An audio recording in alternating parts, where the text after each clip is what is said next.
कैसे हुई कुंती श्री कृष्ण जी की मां? भगवान श्री कृष्ण कुंती को बुआ क्यों कहते थे? यह विषय जानने के लिए जरूरी है कि कुंती से भगवान कृष्ण का कौन सा ऐसा नाता था जिसकी वजह से वह कुंती को बुआ कहते थे, और वह भी सगी बुआ। तो कैसे हुई कुंती भगवान श्री कृष्ण की सगी बुआ? तो आइए जानते हैं इस कहानी के माध्यम से जो वृत्तांत है और ढूंढने पर मिला है। दरअसल कुंती के विषय में बताना जरूरी है। कुंती सूरसेन नाम के एक राजा थे, उनकी पुत्री थी। दरअसल सूरसेन जो राजा थे वो बहुत ही प्रतापी राजा थे। उनके 10 पुत्र थे और 5 पुत्रियां। सूरसेन की बुआ के एक लड़के थे, सूरसेन की भी बुआ थी, और उनकी जो बुआ थी उनके लड़के का नाम कुंती भोज था, जो उनका भाई था। सूरसेन और कुंती भोज में बहुत अच्छी केमिस्ट्री थी, बहुत अच्छी बढ़ती थी। दोनों एक दूसरे के सुख दुख में सदैव खड़े रहते थे। कुंती भोज के कोई पुत्र नहीं था और वह इस बात से परेशान रहते थे। कोई भी राजा जिसके पुत्र न हो, वह निसंतान हो, तो स्वाभाविक है उसका दुखी होना। इसी तरह कुंती भोज भी बहुत दुखी रहते थे। जब ये जानकारी मिलती है सूरसेन जी को, तो सूरसेन जी उनसे कारण पूछते हैं। तो कुंती भोज बताते हैं कि भाई साहब, हमारे कोई पुत्र नहीं है, और वह राजा कैसा जिसके कोई पुत्र न हो। मैं आपसे एक विनती करना चाहता हूं। सूरसेन ने कहा, मुझसे क्या विनती करना चाहते हो? और फिर विनती करने की आवश्यकता भी क्या है? मैं तुम्हारा भाई हूं, तुम्हारे लिए जो कुछ भी कर सकता हूं करूंगा, बताइए क्या कहना है। तो कुंती भोज ने राजा सूरसेन से कहा कि ऐसा करिए, तुम्हारे जो अब की बार पुत्री हो या पुत्र, जो कोई संतान हो, वह संतान क्या तुम मुझे दे दोगे? अब संतान देना तो कष्टप्रद होता है, लेकिन यदि संतान देकर किसी का भला हो रहा हो, किसी का वंश चल रहा हो, किसी का कुनबा आगे बढ़ रहा हो, तो संतान देने में कोई हर्ज नहीं है। बल्कि वह व्यक्ति सौभाग्यशाली होता है जो अपनी संतान का दान दूसरे के हित के लिए करता है, दूसरे के जीवन को एक ऊंचाई देने के लिए, एक हर्षोल्लास प्रदान करने के लिए। यदि वह अपनी संतान को दे भी देता है तो वह बहुत सौभाग्यशाली होता है। ऐसा सोचकर राजा सूरसेन ने हाँ कर दी। जो ही राजा सूरसेन ने हाँ की, कुंती भोज अत्यंत प्रसन्न हो गए, क्योंकि वह भी राजा थे। अत्यंत प्रसन्न हो गए और उन्होंने इस खुशी को अपनी पत्नी के साथ शेयर किया।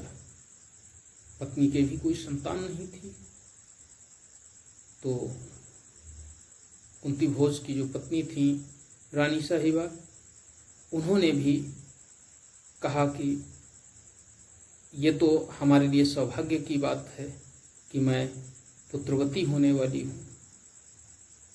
इधर ये बात सूरसेन जी अपने घर पहुँचे और अपनी रानी, जिनका नाम था मारिया, महारानी मारिसा, जिनका नाम था महारानी मारिसा, उन्होंने बताया। तो महारानी मारिसा ने भी कहा कि यदि हमारी देवरानी को भर रही है तो मुझे संतान देने में कोई हर्ज नहीं, और उन्होंने भी हामी भर दी। अब दोनों ही परिवार प्रसन्न थे। एक संतान को देकर प्रसन्न था और दूसरा संतान को प्राप्त करके प्रसन्न था। धीरे धीरे समय बीतने लगा। महारानी मारिसा गर्भवती हुई और उन्होंने एक संतान को जन्म दिया। अब राजा कुंतीभोज ये सोचते थे कि पुत्र होगा तो हमारा कुनबा आगे बढ़ेगा, हमारा वंश चलेगा, लेकिन विधाता को जो मंजूर होता है वही होता है। और महारानी मारिसा ने एक सुंदर पुत्री को जन्म दिया। अब वो एक कहावत कही जाती है, नहीं रूख वहां रंडा रूख, अरंड, मतलब जहां पर कोई पौधा नहीं है वहां अरंड का भी पौधा है तो वह भी पेड़ ही माना जाता है, ऐसी कहावत है। इसी तरह से जब कोई पुत्र पुत्री कुंतीभोज को नहीं था तो उन्हें अगर पुत्री भी मिल रही थी तो वह भी उनके लिए बड़ा ही सौभाग्यशाली क्षण था। राजा कुंतीभोज ने उस पुत्री को देखा और उसे अपने राज्य ले गए। उस पुत्री का नाम सूरसेन जी ने प्रथा रखवाया था, लेकिन जब वह कुंतीभोज जी के यहाँ पहुंची तो वह इतनी देखने में सुंदर और सुशील थी कि हर कोई उनकी तरफ आकर्षित हो जाता था, उनसे प्रेम करने लगता था। धीरे धीरे कन्या बड़ी होने लगी। जब कन्या बड़ी हो रही थी तो राजा कुंतीभोज उसके आचरणों पर लगातार निगाह लगाए हुए थे कि आखिर इसके कैसे आचरण हैं। आचरणों में श्रेष्ठ प्रथा आगे बढ़ती जा रही थी और संपूर्ण प्रजा प्रथा को अत्यंत चाह रही थी। चाहती भी क्यों ना, यदि राज्य में कोई दुखी होता था तो प्रथा भी दुखी हो जाती थी। यदि राज्य में कोई मृत्यु को प्राप्त हो जाता था तो प्रथा व्याकुल हो जाती थी। इन सारी चीजों से जो साम्राज्य की जनता थी उस पर बहुत गहरा प्रभाव पड़ा और वह उसे और भी ज्यादा चाहने लगी। और जब किसी को किसी के प्रति चाहत होती है तो कोई नाम दिया जाता है।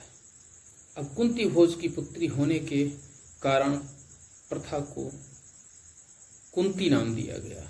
अब वह राजकुमारी कुंती कहलाने लगी। राजकुमारी कुंती जितनी बड़ी होती जा रही थी उनके अंदर गुणों का भंडार होता जा रहा था। वह अपने आचरणों से सभी को प्रसन्न करती थी। जो भी उनसे एक बार मिलता था वह उनका हो जाता था। वह किसी को भी दुख देने वाली नहीं थी। धीरे धीरे महारानी कुंती बड़ी होकर अब युवावस्था में प्रवेश कर रही थी। जब वह युवावस्था में प्रवेश कर रही थी तो राजा कुंतीभोज ने सोचा कि अब तो हमें चिंता करने की आवश्यकता है, क्योंकि अब तक तो राजकुमारी हमारे साथ रही, लेकिन अब उसके विवाह की चिंता हो रही थी। जो साम्राज्य था उसमें आतिथ्य का जितना भी कार्य था वह कुंती को ही दिया जाता था राजा की तरफ से। उन्हें पूर्ण विश्वास था और जब तक उनके विवाह के बारे में सोचते उससे पहले ही एक दिन दुर्वासा ऋषि उनके साम्राज्य में आए अक्सर राजाओं के यहाँ या जो संतों की सेवा करता है उसके यहाँ किसी न किसी संत का आगमन होता रहता है, लेकिन महर्षि दुर्वासा का आगमन होना यह एक तरफ तो खुशी की बात थी और दूसरी तरफ अत्यंत दुखदायी भी। कारण ये था कि महर्षि दुर्वासा स्वयं क्रोध की प्रतिमूर्ति थे। कब उनको क्रोध आ जाए, किस बात पर क्रोध आ जाए, कौन सा श्राप दे दें, ये किसी को नहीं मालूम। ऐसा भी श्राप दे देते जिससे सामने वाले का समूल नाश हो जाता। और इसमें कोई दो राय नहीं थी कि वह कभी हंसते हुए नहीं देखे गए। वो सदैव क्रोध की मुद्रा में ही दिखाई देते थे और विरला ही कोई व्यक्ति होगा जिस पर दुर्वासा ऋषि प्रसन्न हुए। दुर्वासा ऋषि जब राजा कुंती भोज के यहाँ आए तो उनका आतिथ्य राजा ने किया और वह आतिथ्य पाकर अत्यंत प्रसन्न हुए। और दूसरे दिन उन्होंने राजा कुंती भोज से कहा कि मैं चतुर्मास से पहले आपके राज्य में आया हूँ, आपके आतिथ्य से मुझे बड़ी प्रसन्नता हुई है, तो ऐसा न करें कि एक वर्ष हम आपके यहाँ ही बिताएं। क्या है राय आपकी? अब राय, और वह भी महर्षि दुर्वासा के सामने, निगेटिव तो हो ही नहीं सकती, पॉजिटिव ही होगी। चाहे जैसा असमंजस हो, चाहे जैसी दुविधा हो, लेकिन कहना तो हाँ में हाँ ही है। इसलिए राजा कुंती भोज ने हाथ जोड़कर उनसे आग्रह किया कि प्रभु, यदि आप एक वर्ष के लिए हमारे यहाँ विश्राम करेंगे, हमारे यहाँ रुकेंगे, प्रवास करेंगे, तो मैं तो धन्य हो जाऊंगा, क्योंकि इतने बड़े संतों का आगमन होना ही हमारे लिए सौभाग्य की बात है। और यदि आप एक वर्ष तक हमारे यहाँ रुकने के लिए कह रहे हैं तो यह तो हमारे लिए आनंदित करने वाला क्षण है। हालांकि राजा अंदर ही अंदर परेशान थे। वह सोच नहीं पा रहे थे कि कैसे महर्षि दुर्वासा को एक वर्ष तक झेला जाएगा।